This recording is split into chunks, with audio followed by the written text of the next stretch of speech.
Hi guys, how are you? So nice to connect to you. My name is Laura and this is Pleiadian Healer. This is going to be the second part to the From Scratch series. So in the first part, which is going to be linked here as well, you're going to find out a bit more how, we kind of splintered off from Source and how we kind of came here in the latest cycle. So one cycle does seem to be a billion years. And even if you are outside of Earth, by the way, a billion years seems immense. So even despite the fact that you should have no understanding of time and space whatsoever, when you're outside of this physical incarnation or body, a billion years seems immense. And so just the thought of, not being together with the team that I usually was with, or the souls that I usually am with for a billion years, to me seemed like almost not doable at all. And so I do think some souls just kind of decided, okay, we're going to stick together. We're going to reincarnate here together. And so that's kind of how you sold your soul off in a form or another, but you were tricked to come here. And with selling the soul off, with the feeling that I'm getting very strongly, and especially when I do, the sessions that I do, for example, like, getting parts of your soul back, getting your entire soul back, getting a huge chunk of your soul back, and all of that, part of the soul retrievals and everything. The feeling that I'm getting is that somehow when you made that contract to come here in the latest reality that we're experiencing and that we have been experiencing for thousands and thousands and thousands of years, by the way, most likely from ancient Atlantis and Lemuria and on, or somehow starting from the downfall of it and on. So it's still yet to be determined when exactly it is that we started being here in this reality, but it's a good bet to say that was when it all started. So selling the soul, what does that mean? I got the feeling, what I see specifically in these sessions is that the soul is in a form of a container. Call it the soul, call it the spark. For me, it looks like a golden spark, and that's the thing that really matters. So it is contained by, call them the controllers, call them whoever's in charge, whoever your soul has been kept by, is hidden by, or has been sold off by, in exchange of actually experiencing this reality and dragging you further and further into the Matrix game, the video game, and all of those things. When you go to scriptures of ancient Egypt and other ancient civilizations, you will actually see that they kept souls in a container for the afterlife. And all of those beliefs stem from somewhere, by the way. So they're not coming from nowhere. The ancient Egyptians already knew there's more to this life than, us just living here. There's an afterlife. They wanted to usually be in good standing with the afterlife, and that's why they always had like gifts with them and all of that too. So they had a bit of a different belief system.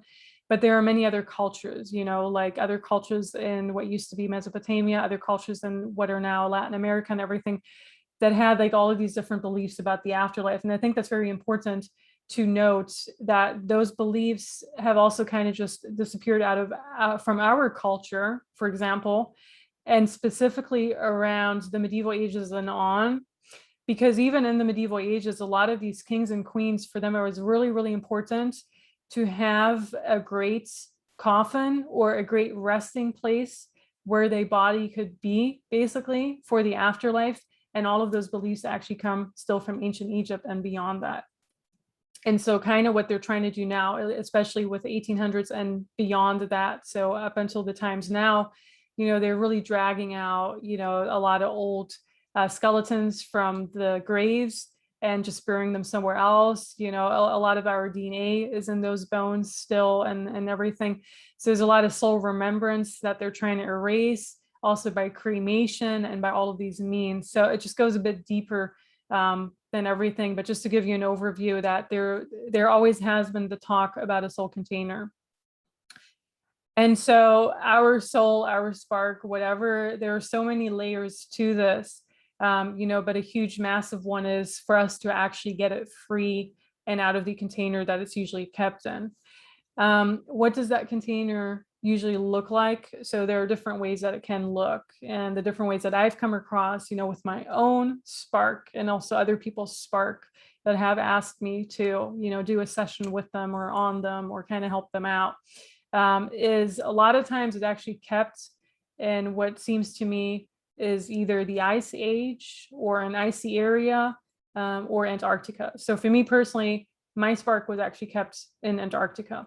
And, I discovered that back in the summer of 2020. So I guess not super long ago, but, it's been definitely, it's been a while, and better late than never, right? But I mean, other people never really knew that either. So I do think I kind of, just by telling other people about that too, it's a form of soul awakening that's already going on in that sense, right? And a lot of times it does resonate with people when I tell them about that. So for me, there are different things going on. So there's like a clone body that people have. It's different from the celebrities' clone bodies, obviously, because the celebrity clone bodies are all kind of kept together in an underground facility. And they're all like literally sleeping right next to each other, or they're in like little drawers or little coffins even, where they just put them out and then they put them in the arena and have them fight with each other and everything. But for our kinds, for people who actually have a soul, because a lot of these celebrities and VIPs are AI and they were created a long time ago, or maybe recently. For example, with Marilyn Monroe, I kind of feel she's more recent than other celebrities that have been around for a longer time. I think celebrities like Michael Jackson and others have been around for much longer, maybe even thousands of years, maybe since ancient Atlantis and on, than people like Britney Spears and Marilyn Monroe and all of that too. And I actually went through a few of the incarnations with Marilyn Monroe and Britney Spears, and why energetically, they might have a similar imprint, but not really the same. So I do think, with Marilyn Monroe, she's newer than these some of the other celebrities. So we're talking about our souls being so ancient and so precious, and they're kept in a container. The container usually to me looks like a cage. Sometimes it looks like a cage. Other times it literally looks like a little glass thing. And then other times it looks like it's kept in a cave somehow. I've seen beings like dragons actually guard these cages or caves where a soul can be kept. So it's very well, depending on how much they want to keep you asleep, because they're so scared that you might have a huge influence on others when you find this out and when you start taking your power back, because taking your spark back is literally taking your power back. People have told me, especially people who've had a session like that, okay, now I feel like I'm back in my power, that I can actually rise up against all of these BS restrictions and speak up again and all of those things. So it's a massive thing that happens when you take your spark back and when it's freed as well. So for some, it looks like a cave. It's guarded sometimes by beings. Sometimes I don't see what type of beings those are, but I have seen dragons for some people, absolutely. Sometimes it literally looks like a little cage, almost like this, it's like kind of like a larger cage. And then they're prodding through that with sticks and kind of prodding the soul with sticks, so that really goes into the sacral area, is where I usually felt it for my soul. There's something about our sacral and heart area. Sacral is like the womb, the creation, creating a lot of things. So they're kind of like prodding it through those little cage-like structures every time you are in danger of awakening, and also awakening a lot of people. So especially with me having my channel, even though supposedly not that many people watch it, I am kind of reaching the people that it needs to reach, right? And so there's always a prodding going on. And the more I wake up and the deeper I go with these matters, and when I'm really attuned to it, because you can't be attuned to it 24/7, otherwise you would literally turn crazy, But whenever I do tune into it, it's always like that prodding through those little cage thingies, and it really goes into that womb creation area. They're doing the same now with one of my clone bodies. So I do think some of us have a few clone bodies, either on Mars, on other realities. I know one of my clone bodies was definitely in this reality that was similar to Earth, but it was floating around. So it's like kind of like a planet or star where there's not much gravity on it. So I knew it wasn't Earth. So there are a lot of, planets and stars that do resemble Earth, absolutely. Like other people have said, who have interviewed in the past and everything. But there's just something off with them, like the gravity is not the same, or the oceans don't look the same, and those kind of things. And so I know I've had an experience once where I thought I was floating around the Grand Canyon, and it turns out it was just a bad dream, but I feel I was experiencing this other reality where my clone body was meant to float over it. And so I've also seen at least one clone body in one of the underground facilities that they have. Usually those clone bodies are kept far away from any others. So you're not like bunched and heaped together in one. Mine tends to be in an Egyptian pyramid, the same with my soul too, by the way. So they used to keep it in this Egyptian pyramid structure, which already tells you a lot about, you know, I was definitely around in ancient Egypt and have a huge connection to that. I also felt there might be another chamber where another soul might be hidden in that same area of the soul that's very close to mine. So there are different layers that go into this. You know, like I said, you incarnate with a team of souls, and probably you are kind of kept together with that team, but in these other chambers. So never like the celebrity clone bodies or souls where they're just pulling one out after another in like these body bags, but you're kept like far, far away from each other so that you don't wake each other up. But you will still most likely come across each other in this lifetime or even in previous lifetimes because your paths are meant to cross, let's put it that way. And they are going to try everything they can to prevent that from happening. You know, like being like, okay, they're going to compromise one soul, so that one soul is going to be really addicted to alcohol in this lifetime. And no matter how much you try to wake them up, they're never going to be able to wake up really. They're going to compromise another soul by really dragging them into the financial fears and, you know, always giving them all those burdens that they're basically, you know, screwed from day one. The moment they're born in this family that's never really going to, but, you know, we're living in times right now where you have a lot of control over your own destiny too, because you do have the internet, you do have channels like this, you do have like online things where you can make money online, you do have networks that you can establish yourself. So it is different than from the medieval ages in that sense, where you really were kept down profusely and profoundly by being born into a certain caste system or a certain layer. Like as a peasant, you would never rise up to be a king. Whereas now it's a bit different, but most likely you're still never going to be that huge celebrity, whatever, because that's really reserved for the clone bodies, because they have to make sure they can influence the masses through the program that's working through the celebrities. And that's why being a celebrity nowadays really is nothing great in that sense. I do know some souls who are maybe up there who could be a celebrity because they have a lot of influence. But even those are not necessarily like, you know, Justin Bieber or all of these large ones with millions of followers. They're still way below that. So it's an interesting thing to talk about in a different video too, if you want me to.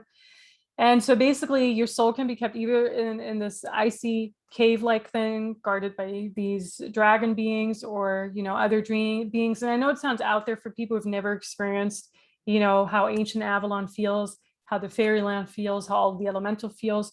But these things all exist, the same with the giants, obviously. And I do think a lot of us could have been giants in previous lives, which is why the giants also turned up to 1,000 years old and everything.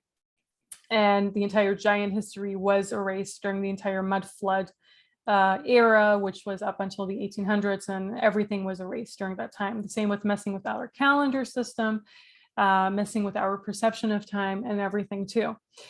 Okay, so soul is kept maybe in something like a cage even. And then where else was the soul kept, what I've seen so far? So it's just kind of all of these different structures and institutions. So it could be in an actual pyramid. It could be in this cage thing that's well guarded by other beings too, by the way. And they all look like AI beings, like not even necessarily reptilian, but just strange, okay? And then some are in these caves, guarded by other beings, and then others are something like a glass container too, that kind of needs to be like literally shattered. And sometimes that glass container feels like an ice block to me.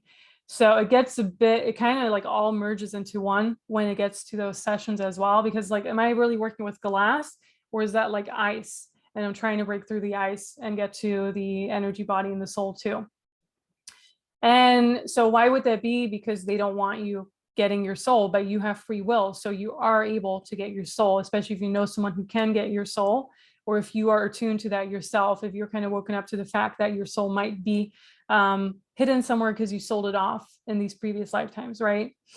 And you could have just sold off certain pieces of your souls too. You know, let's just say you were around as a king or queen in the medieval ages, they gave you more power in exchange for an actual piece of your soul.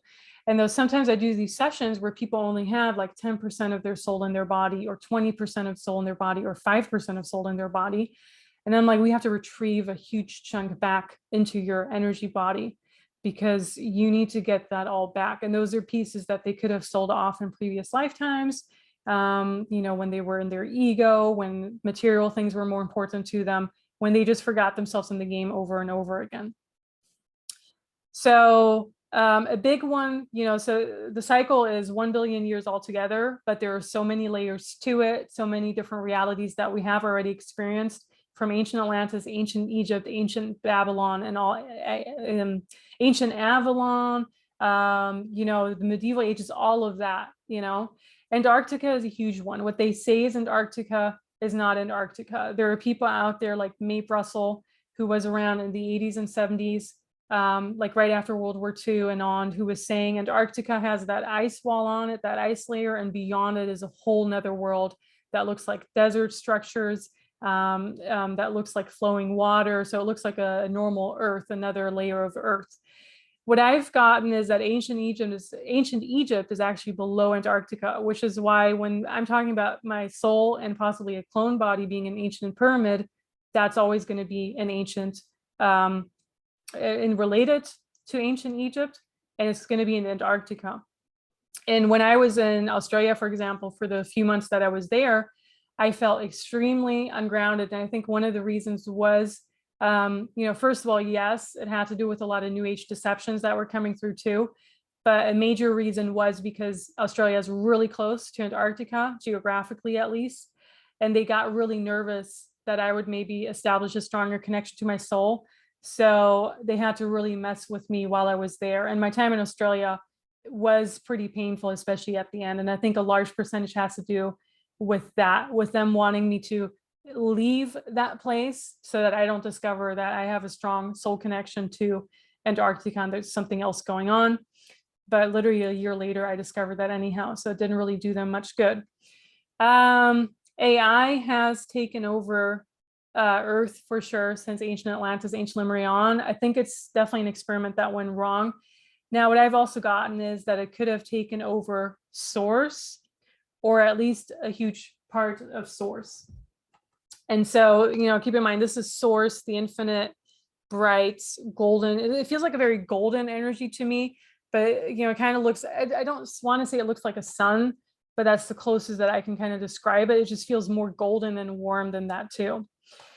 Now, some people kind of commented and said, we're asking, do you think there's more than one source out there? I haven't really gotten that, because some people were like, maybe you were tapping into source number 2 that was taken over by AI, but source number 1 it has not yet been. But I got a major reason of why we feel so trapped here and kind of aimless, and also why we don't have much drive and much to look forward to besides here, is simply because our original place, Source, at least a part of it, maybe not all of it, but a part of it, I literally saw was taken over by AI. And it literally looked like it was already, parts of it were in a form of a cage. There were like these black whips around it too. It basically looked like a metallized, robotized, robotic version of Source. That's the best I can describe it. I have the image in my mind. I'm never going to be able to let go of that image, because the way I saw it was like, wow, that's intense, if that's really is what's going on. And I know some people are freaked out by that, whatever, but I have to tell you what I've seen. And I have to tell you that I don't think this is the second source that's taken over, or I think there's literally one source, and that a part of it was taken over by AI. And it's literally that experiment that went wrong in ancient Atlantis, ancient Lemuria, which is why a huge mission of why we're here is also really creating our heaven on earth here too, and all of those things, So just for some people who are always like, we have to get away from here, we have to escape from here, we have to maybe go to the Pleiades or Arcturus or whatever. I'm like, no, that's not really, no, that's part of whatever. No, that's part of the New Age trap, where they want to drag the souls apart and drag them into 5D and drag them towards the star systems and the overlays and everything. But a major part really is you need to stay here and we need to find each other as that soul group again, and we need to create heaven on earth. Okay, so we have the soul containers that I talked about. How much soul is in your body? It depends on how much work you've done. If you are an alcoholic, if you are abusing substances, meaning party drugs and all of that, maybe even things like ayahuasca and everything. I do know people who are addicted to substances, you know, especially new age substances. Probably there's less soul in your body than if you are immune to that. But then also for some people, you could still have less soul in your body because you sold off more of the soul pieces in previous lifetimes. So the rabbit hole goes really, really deep, but in the essence of it, that's pretty much what it is. Also in some sessions, what I'm getting is that, so this is just a layer of a reality. And sometimes I even go back to another spaceship for that person where they're kind of plugged in, kind of like in the movie The Matrix, where they're plugged in kind of into that video game. And that's really where a lot of their consciousness is. So not necessarily the soul in and of itself, but I feel like the soul could be scattered in all of these other realities, which is why we also have to always retrieve them from these other realities. That's why I'm always like, do a soul recall if you can't do these type of soul retrievals. But I feel the spaceship is something where we are plugged in the body. And sometimes I even have to pull the plug from there because a huge part of our consciousness could be in it. But there's something with a spaceship where maybe that's the spaceship we originally came here from. You know, I came in with my own soul group. You came in your own version of it with your own soul group whenever you came here, where part of our major consciousness could also still be and really participating in this reality in this video game. So it's similar to the movie The Matrix. There's a lot of truth in the Matrix movies, by the way. So it has to do, you know, shattering the cages, getting the soul out of the cages, getting the soul out of the cave, these beings guarding, you know, where the soul is, but also kind of guarding where the clone bodies are too. The prodding with the stick is something that I've noticed for quite a few people. And then so also usually, you know, there are certain timelines that we can still experience. So kind of sometimes we have to hide the piece of the soul that we were retrieving because maybe a person is not yet ready to have it fully within their heart center or their body. And then those usually actually have to do, like those timelines have to do with like a medieval age time setting or ancient Avalon or like a fairyland time setting. So I do think a large of our soul consciousness, I mean, if you are watching this channel and it resonates with you, it's kind of still stuck in ancient Avalon too. Why ancient Avalon? Because ancient Avalon was like the last highest vibrational civilization where people had that opportunity to really wake up massively and kind of empower themselves from whatever it is. But then something like blew up in that timeline too. And that was like right before the medieval ages, so up until the year 900 or 1000. And it really did a number on us. It put us into this dark age timeline where we're really stumbling around in the medieval ages, becoming all these compromised beings that are only like 30 years old, 40 years old. Boom, we're dead. We're recycled back into the next cycle. We never have the chance to really wake up until these times again. So I would say maybe even up until the year 1800 or 1900 or something. Okay, so in a nutshell, I think that's kind of what I wanted to say. There are obviously many other layers to it. I would definitely recommend you watch a few of the older videos that I have on it, you know, back from 2020, back from earlier this year, 2021 too.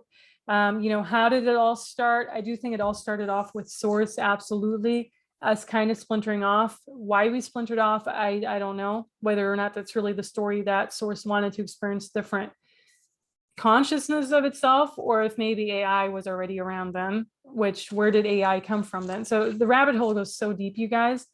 A billion years is a major cycle somehow. Call it one massive reincarnation cycle, call it whatever. And we were tricked to come here, at least the majority of people. We wanted an adventure. Some of us were able to reincarnate up to 900, 1,000 years in one lifetime only. Ancient Atlantis, ancient Lemuria is the gateway to something. And it's really about keeping the souls deep asleep, and also the creation of AI came in between all of that too, where some people were created during ancient Atlantis, ancient Lemuria.